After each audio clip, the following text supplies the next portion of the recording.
Hey everyone! It's been a minute since I've done a video.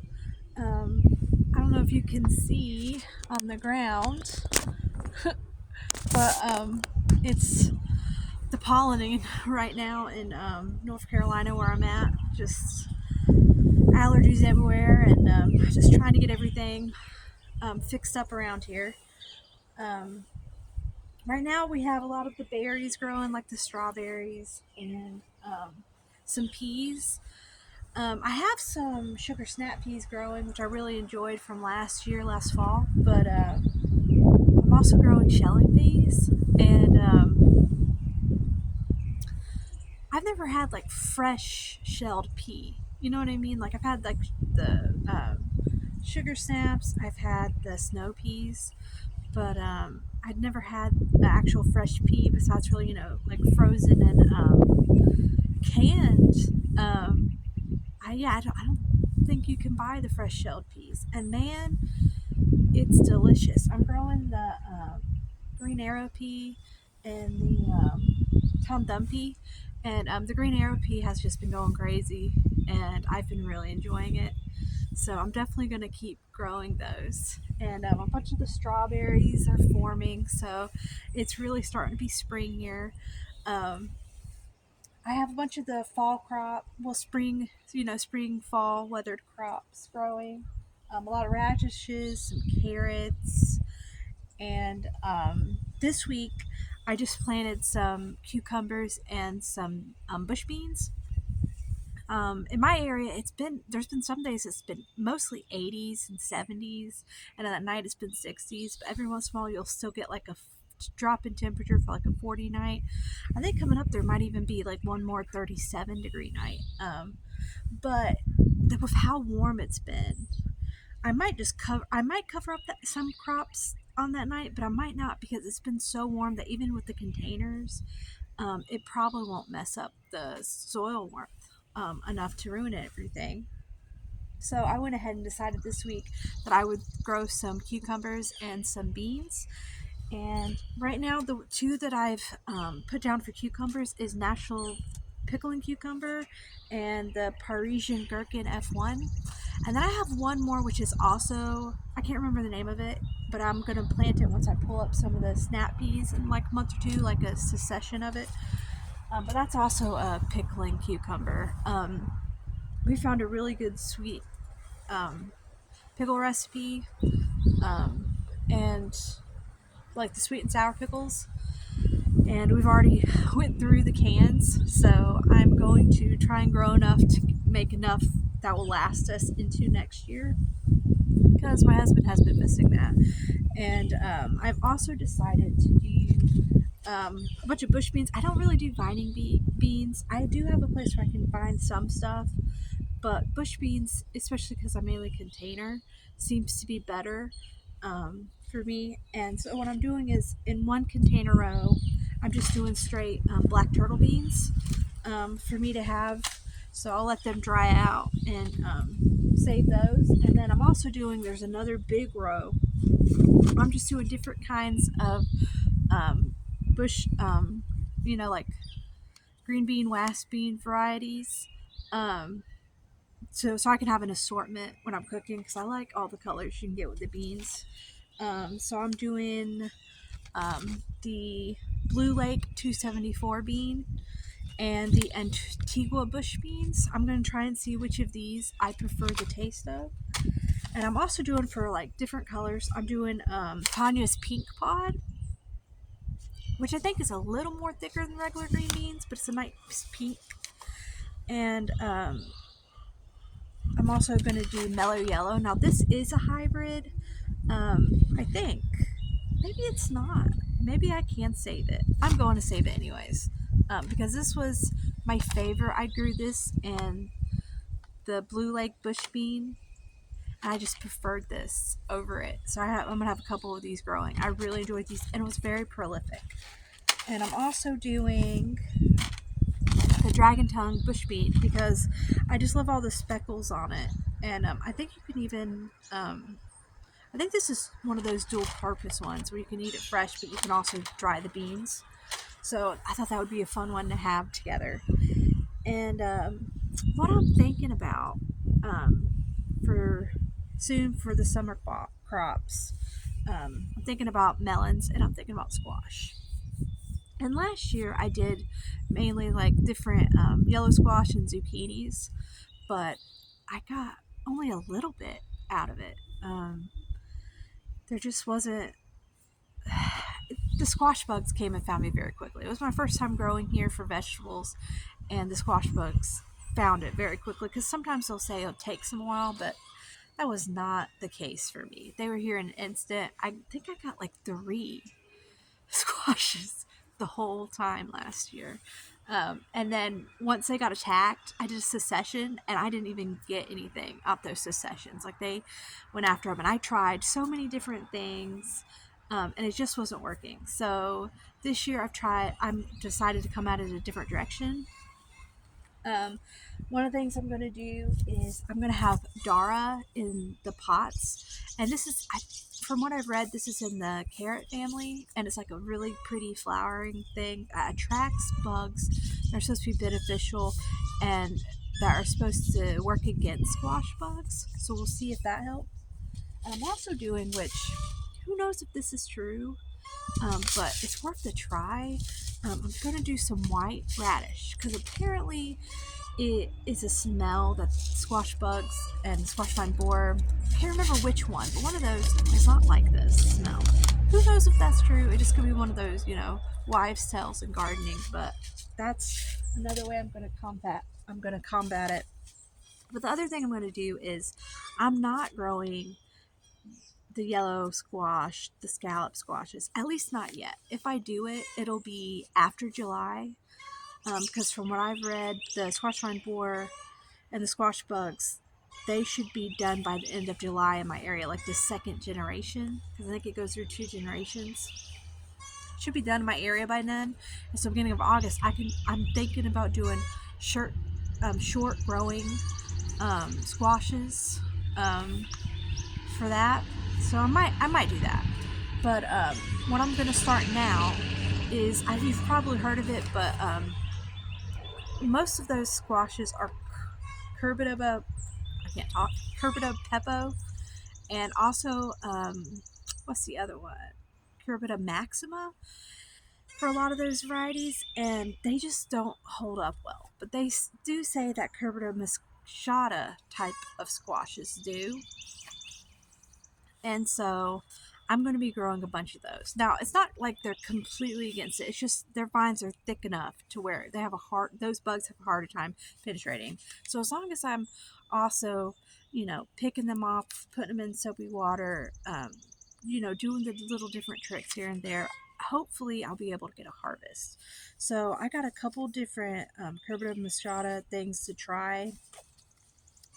I actually got a lot, but these are the 5 that I've picked that I'm going to try out this year. And if it works, I'm probably going to stick to Cucurbita mistreatus. The first one is the Seminole pumpkin. It's supposed to be very hardy and grow very big. I'm doing a line of containers to where I'm going to have them going out and onto the ground behind it. Like I've set up room for it to almost create its own patch. And I'm also going to do, I've been doing some, what do you call it, composting, a really lazy way since last year. It's pretty much like an open pile that I turn, that I water. I'm not doing too much crazy to it, so it does take a while to decompose, but I actually have a good amount. So I'm going to take that and make like a pile in my container, and I'm going to put the seeds in that. And so we shall see how that does. And this one, apparently you can also pick them early and try for like zucchini style if you wanted to, but it's also supposed to be really, really good and tasty, and sweeter than butternut. And so we'll see how that one goes. And I'm also going to do the Zucchetta trombosina, which from what I've read is also called, so this is the trombone. It's also called, it's another name and it's not coming to me. um, shoot. Replicante, the Replicantes, because I almost got that one when I already had the Trombocina squash, and apparently it's the same thing. There's just like 10 different names for this thing. But the cool thing about it is it's grown like a summer squash. Now it can be a winter squash, which is I'm going to grow a couple off the vine to make sure I save seeds for it. But it's supposed to replace zucchini, which is awesome because I'm growing a lot of eggplants and tomatoes, and I really, really enjoy doing ratatouille from the garden. So I'm very excited about that. So since I'm not having to squash and zucchini, because now the only one that might not enjoy it is my kid, who he's not big on zucchini, but the kid loves yellow squash, which is why I'm still considering waiting until the end and growing some, because that's a vegetable that he enjoys. Another one is the Thai Kong Cob pumpkin. It its skin is supposed to be very thin, so it could be like really easy to take apart and eat, and it's supposed to winter very well. So that's a cool variety to try. It's kind of like bumpy and pretty looking, I think. And then I'm also gonna do winter squash Gouda, which is it's an improved Long Island cheese variety, and it's supposed to be sweeter and creamier, which I thought would be awesome because I love to make like pumpkin pies, and so since I can't do, which a lot of pumpkins seem to be curbita machata, curbita maxima, and curbita pepo. I was really like, darn, am I just going to make sweet potato pie? But it looks like I'll be able to do some pumpkin pie and pumpkin breads. So with those. And I'm also doing a Tahitian melon, which is like a bigger butternut. It's supposed to be sweeter, and it's like I think it can still, a lot of them can be a good average size. But um, it should be, it can also get pretty big. And because I'm going to have it sprawling out instead of like up on a trellis, it's probably going to have a big crook to it. So if it grows well, that would be exciting. So that's what I'm doing to fight the squash bugs, because man, it's just like the worst when you have such beautiful plants and then they just all get decimated. Even with succession sowing, it was like I was just wasting seed, and it's garden space. So hopefully this will help me to get a good harvest. And I'm also thinking about my melons that I'm going to be growing. And I do have one more melon coming in. It's called the cow sweet melon. It's a red variety, but I'm trying out different melons because I had such a hard time last year. I grew a Jubilee, and I grew like couple small ones, and it just wasn't as sweet as I would have liked it to be, and it didn't really. I'm trying to up my um, fertilizing method, which I don't know. Maybe it's more like amendments, I guess would be the better word, because I am doing all organic, and I'm pretty much just like targeting with like fish emulsion and um, bone meal and compost and earthworm castings and potash and stuff like that. So I'm trying to target stuff better. So I'm hoping this year I will get better stuff. And I'm trying a bunch of different types to see if um, if I can find a favorite, if I can get good at it, because I know melons are hard. So I'm doing especially watermelons. So I'm doing the cow sweet, and I'm also doing another one that's red is the sugar baby bush variety. When I do pull out the peppers, I am going to put them over there, and like the smaller vining ones I'm going to put together. Um, so I'm going to try those, but I'm also going to try um, a golden gold watermelon. I started it last year and I had a couple really small ones, but they split, and I just didn't have a big enough growing season because I started it really late when I got the seeds. So I'm hoping this year I can give it a better go. And I'm also going to do orange glow watermelon, which is the water, which is the orange watermelons. And I thought that would be very cool. So I'll have goldish yellow ones, and I'll have an orange one, and I'll have a couple reds. So hopefully we can find some that we like. And I'm also going to do a couple. um, regular ones. I'm doing a mango or vine peach melon, which is more for saving for pies because I'm a pie person. I love pies. Um, so you should be able to cook it like a peach pie. I'm pretty sure they're not that sweet to eat, but they're better, to save to make. So I'm gonna make a vine peach hopefully, because I had the tiger melons and stuff last year. It was pretty good. It wasn't like a lot of those small ones that are different colors don't seem to be very very sweet, but they're very good to add to stuff or to have in a mixture. I found, so I'm hoping that'll be good. And I'm also going to do Minnesota midget cantaloupe. I really enjoy cantaloupe. Nobody else in my house really does. I'm one of those people that likes to put salt and pepper on my cantaloupe and just eat it all day long. So I'm very excited to grow this. And I also want to get my hand at a banana melon because I've never had a banana melon. And this is a musk melon, so it should be very similar to the cantaloupe. It's just supposed to be really big and banana shaped. And I just thought that would be awesome. So that's what's going on right now. I don't know if you can see very well, but I have like all my strawberries right here, and I have two blueberry bushes. Like one of them's an evergreen, which is doesn't produce a ton of blueberries, but it it's supposed to still have some, and I just wanted to add a little bit more to my. I have top hat blueberries, and I also have this year a blackberry bush, which is the Arapaho blackberry, and also the what do you call it? Shortcake, raspberry shortcake. I just got one of each. They're self-pollinating. I just want to see if I like the taste of them. Then I might add more. As far as the strawberries go, I mean they're blooming like crazy. I have like four different kinds. I got Chandler this year, and I also got um,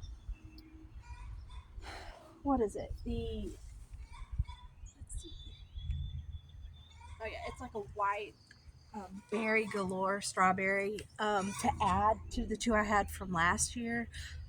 They're blooming huge ones, so the ones from last year are going to give me, I think, gigantic strawberries. And then I wanted to add each year, and I'm trying to save the runners and keep it going. And I also have some rhubarb going right now, which I'm very excited about. I didn't know how it would do in my area. Nobody really grows rhubarb around here. Um, but my husband's from up north, so he's really enjoys strawberry rhubarb, like jam and pie. So I just thought I would try my hand at it, and I planted some like in the fall time, and I thought one had died off, so I planted a new one because I just didn't think it had enough growing season to come back, even though they are perennials. But it came back, and it came back huge. So I have um, two that I started last year and one from this year. So I'm hoping in like a year or two I'm going to have a good amount of rhubarb. And also, if you look here, I don't know if you can see it. There you go. I have my onions and my garlic growing very good. I have one type of garlic that I'm just trying this year, and it was actually a hard neck. Soft neck typically does better in this area, but I did a really good long cold stratification in the fridge, and I planted them out in October. Same with the onions, I planted them around the same time, which I think most people seem to start them later, but maybe because I'm starting them from seed, it worked out. But they're doing really great. And I have a lot of like lettuces growing, like freckled lettuces and bronze lettuces, and I'm just it's coming along. Soon enough, I think we'll be able to do like a really good tour of the garden. But thank you so much for being here, and hope everyone's gardening is going great.